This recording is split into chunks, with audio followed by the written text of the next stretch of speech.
Welcome back, America. My annual trip to Florida and Orlando is the American Legislative Exchange Council's gathering national conference. And their national chairwoman this year is Demi Busatta. She is a representative of the great state of Florida, which is featured in the Wall Street Journal today. Fox News, for being the 17th largest economy in the world. So you people are cooking. And you're the chair of ALEC, and you've beaten the records that Danny Perez all set, and Danny is a thorn in my side for 6 years. So I'm very, very glad to hear you just crushed his record. What are the records that ALEC set this year? Thank you. No, I'm so happy that you're here, so happy that we're back in the free state of Florida. And we were here 3 years ago when Danny Perez, our current Speaker of the Florida House, was national chair of ALEC. And yes, I have beat all of his records. When I got the chairmanship and started off in January and took the reins, my first question to Lisa Nelson, the CEO of ALEC, was, okay, what did Danny do? And I want to beat all of his records. And, she turned to me and she goes, I don't think he sees it as a competition between you two. I think it's you two working together for Florida to be at top. And I said, no, that's not it's a direct competition, and we are going to crush them all. So every record, from attendance to fundraising to new private sector members, new legislators, and the amount of legislators we have here from Florida. So we have 64 legislators from the Florida legislature here. That's remarkable. I will talk to California, please. That's my home away from home. I no longer live there. I live in the Beltway now, but I miss it, and they need to follow Florida's example, especially that story today, 17th largest GDP in the world. Florida is on fire. I don't mean like California's on fire. I mean the good way to be on fire. So congratulations on that. Tell me a little bit about the governor's race. Byron Donalds. I was with the future First Lady of Florida yesterday, as were you, at the ALEC. She should be governor. I thought she was on fire. She could do it. So absolutely. What's the race look like to you? I think that Byron is the clear winner and the clear leader that we need here in Florida to continue momentum, but also to continue to help us grow into this next phase that we're going into. Like you said, 17th largest economy in the world. That's impressive just for a state. And he's what Florida needs. There's no secret. I endorsed him early, and I'm a big supporter. And yes, Erica is his biggest asset, and she could do it herself too. So I'm on right now in Tampa, Orlando, Jacksonville, the Panhandle, Sarasota, all over the floor except Miami. We don't have a Miami outlet for reasons unbeknown to me. I want to go to your hometown of Coconut Grove sometime. Come on down. There's got to be a radio station in Coconut Grove if you're listening, Coconut Grove. Where is his strongest suit in terms of the governor's race, and where does he have to work the hardest to beat Jolly? No, I think he's strong no matter where you go in Florida. The support is strong everywhere. He's been down on the ground in Miami, knocking doors, going to the Ventanita and having cafecito, and he's making the rounds, and he's been in every corner, and the support is out there. I think that he has it. All right, so tell me your story. I always get these. Obviously, if you become the chair of ALEC, you end up being exiled to Brazil after a few years. That's where Danny Perez is going. I was hoping Italy, but you want Italy? Tell me your backstory. So my backstory is I ran in November 2020, and Danny Perez actually, I owe him a lot for helping me get there. He came to me, he said, I thought you would be great for this seat. I told him, no, I've seen this song and dance before. The Republicans had lost the seat the 3 prior elections, and he's like, no, we can do it. This is the time, and I didn't think I'd run for office when I did.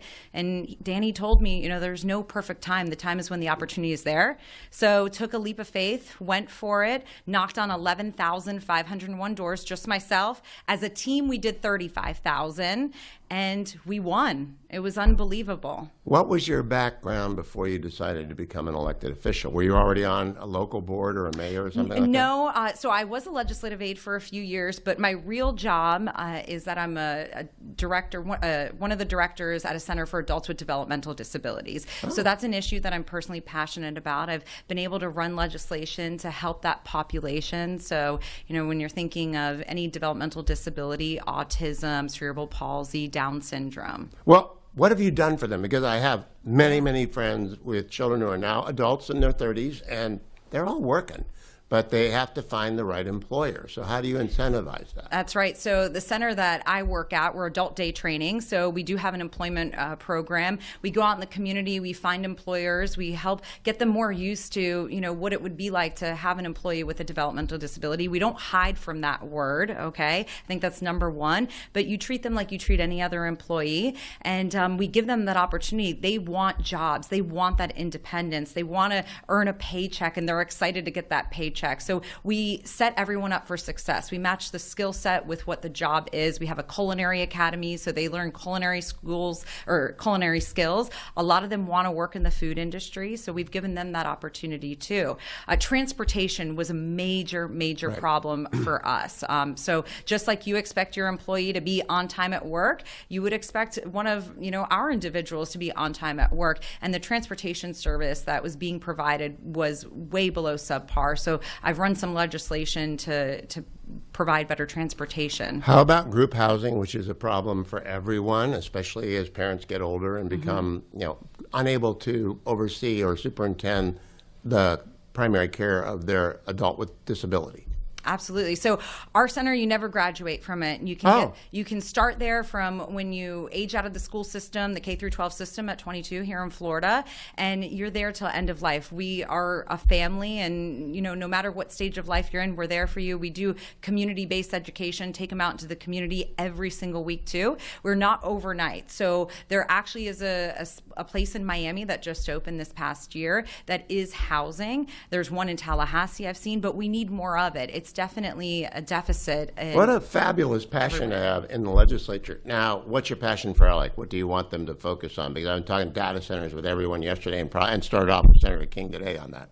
Yeah, data centers is a big deal right now, and no matter where you are, it's a hot topic for sure. We obviously had that morning session on data centers, and I think we need to have more information out there, and so people can really understand. But my goal for ALEC is to continue the momentum. It wasn't that long ago where we didn't have quite the attendance we had now, and we didn't have this momentum. So keep it going, attract new members, new legislators, make sure we have legislators from all 50 states. We do have a legislator from California. He's coming in today. I met David Tangipa, yes. And I am so excited because that's like an endangered species of legislators, a Republican in California. But aren't you amazed? You're 17th largest GDP in the world. California probably 7th or 8th, but it's falling like a rock, and you're shooting off like a rocket. You think they would understand that what you're doing is working and what they're doing isn't. Do you ever? You would think. I thought Spencer Pratt was going to help with some of those issues, but we know how that one turned out. So you would think by now that they're seeing that, hey, they're going to potentially lose some congressional seats. We're gaining some. Some of these other states that aren't doing the antics that they're doing, they're gaining people, and California, unfortunately, is losing people, but fortunately for us. Yeah. 1 minute left, Demi Busatta. Do you have redistricting? Are you on that committee? Because you folks did a wonderful job this time around, but it'll happen again after the 30 census. So I was not on the redistricting committee, and I will be termed out of the House by them when it comes back. We'll see what role I'm in, at that point. But I voted for the most recent maps when it made it to the floor, but wasn't part of the process. Well, I hope you get a new CB down in Coconut Grove with St. Hugh of Lincoln's Parish. Thank you, Representative Busatta, and congratulations on ALEC, and break all of Danny's records and set them so high no one else gets them. Thank you so much for joining me. I'll be right back, America. Stay tuned. From Orlando, I'm at the American Legislative Exchange Council Forum on Hugh Hewitt.